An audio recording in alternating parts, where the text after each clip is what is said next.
Thanks for tuning in to Testify. Subscribe for more real stories of God's goodness. Jesus still changes lives today. Pam, thanks so much for coming into the Testify studio today. We are so excited that you're here to share your story about Jesus and how you know that he is real and he lives.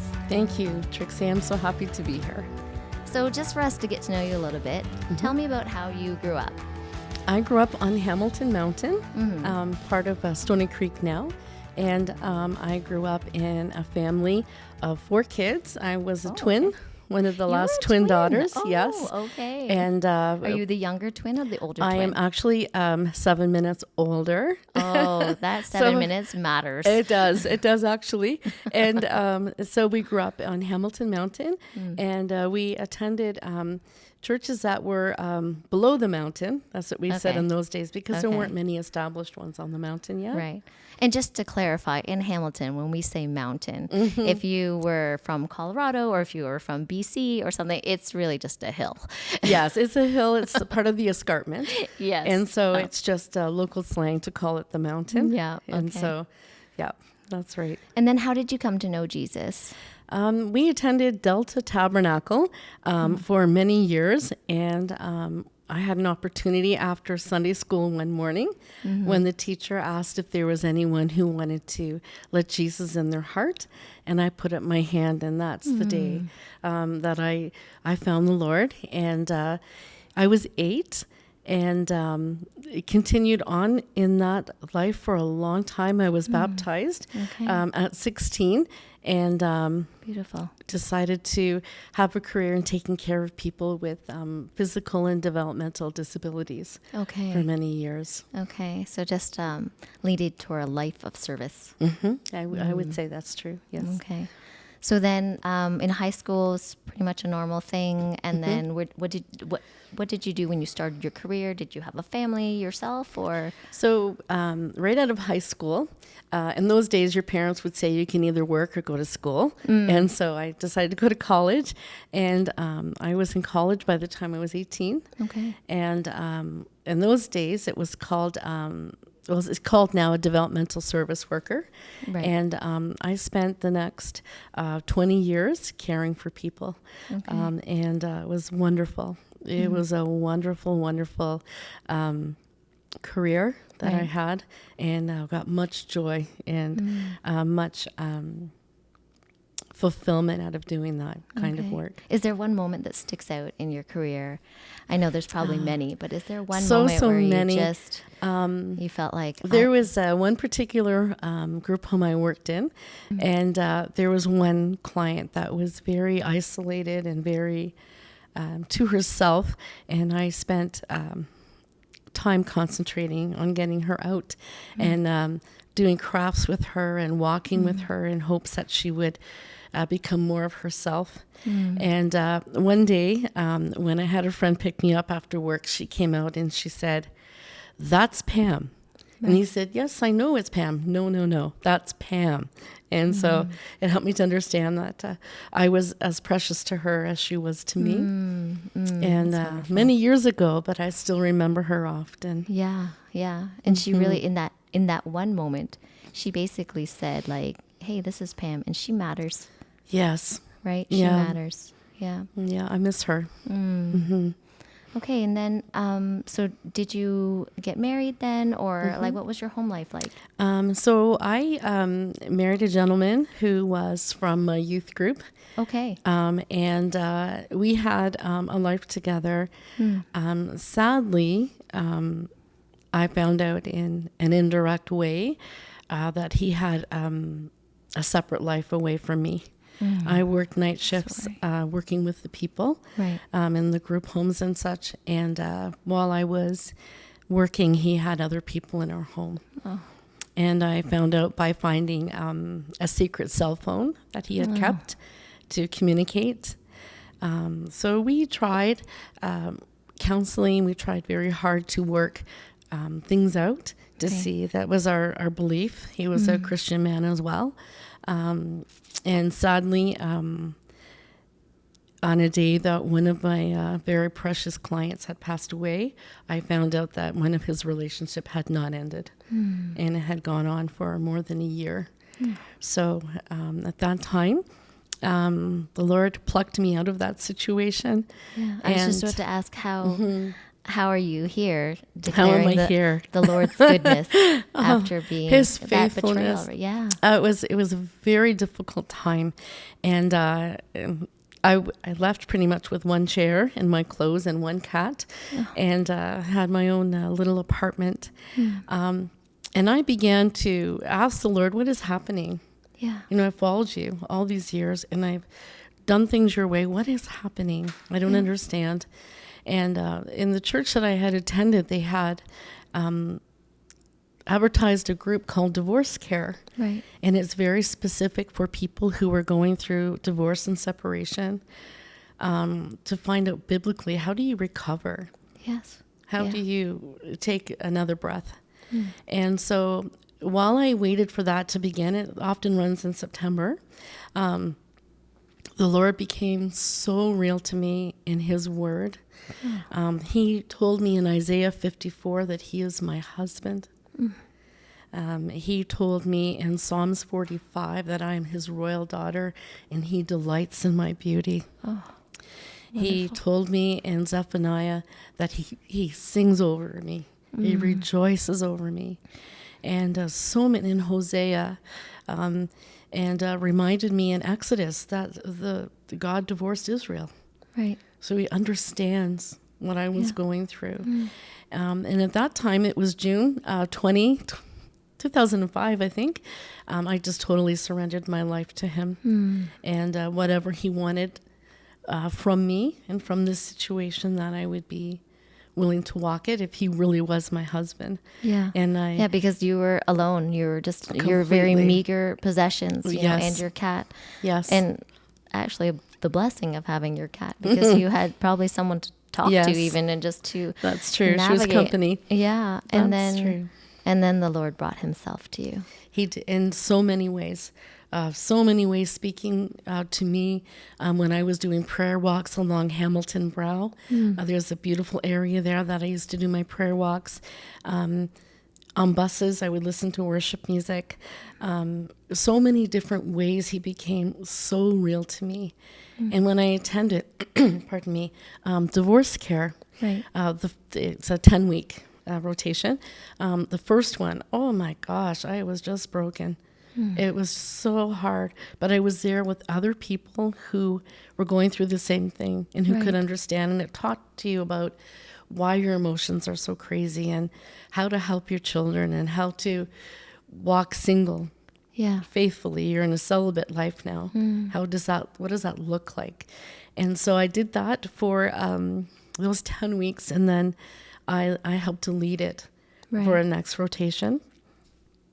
And it was very difficult, but so much joy, because I could see his hand and how he had helped me.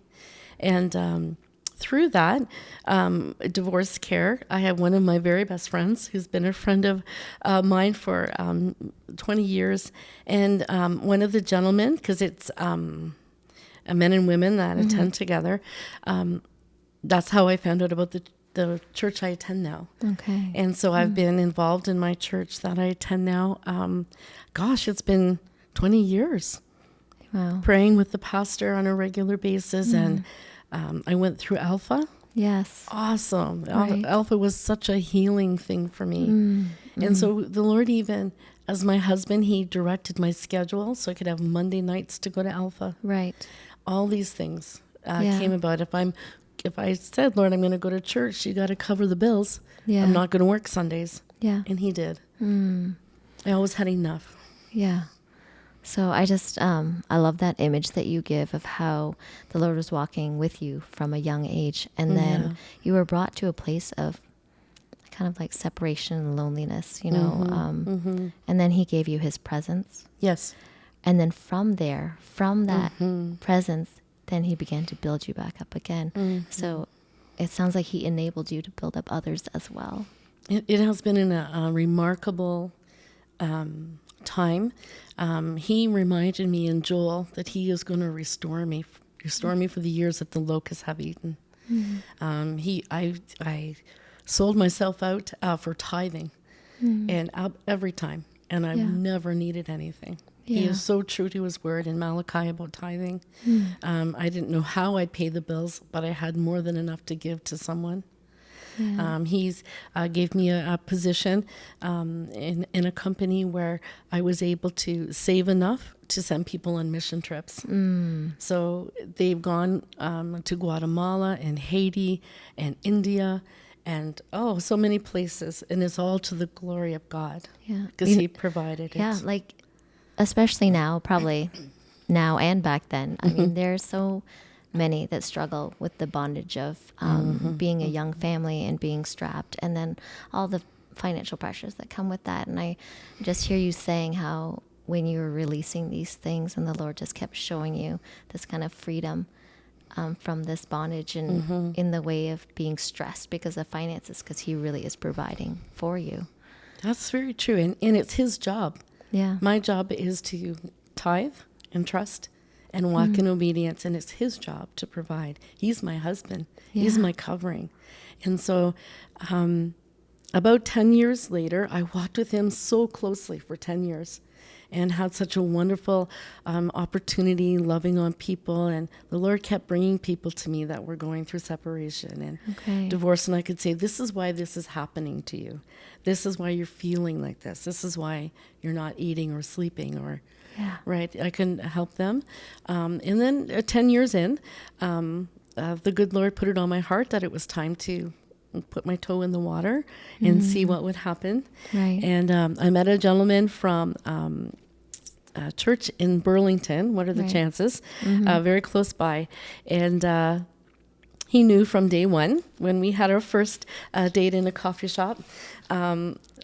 I'm hardcore for Christ. Yeah. And I'm a tither. Yeah. And I have a best guy friend and a best girlfriend. Those things are never going to change. So I said, I told him that God was my husband. Yeah. And you can be the first runner-up. And if you're okay with that, that's great. Then let's get to know each other more. That's right. That's right. So you need to know from the beginning, you know, that I'm always going to follow him. And if the Lord asks me to stop and pray, that's what I do. Yeah. And so, it took a little bit of convincing that was true. But yes, we were married in 2015 and just had our 10th anniversary. Oh, wonderful. And he serves with me. We make breakfast for the worship team sometimes. And he does some videography at church. Right. And I'm in the prayer time. Right. Yeah. So the Lord has provided that for me, but he is still my husband. Yeah. Without a doubt. Yeah. It's so important that he is expanding your community, right? From that one place and expanding your community and supporting you, you know, as an outflowing of your relationship with him. I think that's beautiful.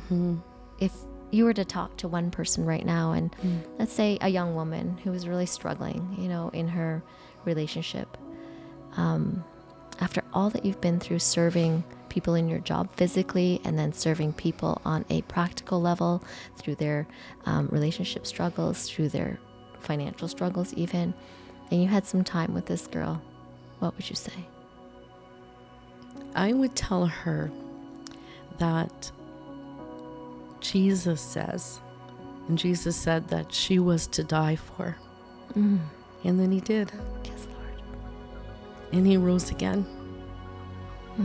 And he is with her every step. And some people might say those brownies are to die for, or whatever, the TV show is to die for.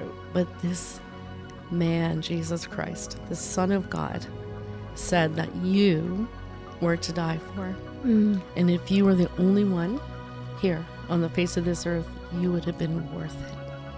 Yes. And I would say it's a hard walk. It's a hard journey. People don't understand. People kind of disinclude you because if you're, you know, when you go to a wedding, you always bring an extra. Yeah. And you don't have an extra. Or people think if that marriage failed, that you're a failure. Or they might think, like, I have no children, so you don't understand what I'm going through with my kids. But I would say the Lord knows you so intimately. He knows your heart, your thoughts, your worries, and He loves you so. He loves you so, and He's willing to carry you. Yes. I wouldn't give up those 10 years for anything. Yes. Not for anything. Praise God. He was an amazing friend. He reveals Himself to me every day in such amazing ways. And our connection in prayer is very strong. And I have much joy in sharing that with others as well. So thank you so much, Pam. Thank you for sharing the truth of your life and the hardships that you've gone through, and just giving hope to a listener. Thank you. Thank you very much. God bless you. Thanks for listening to Testify. Don't forget to like, subscribe, and turn on notifications so you never miss a powerful testimony. Until next time, may the Lord shine His face on you today.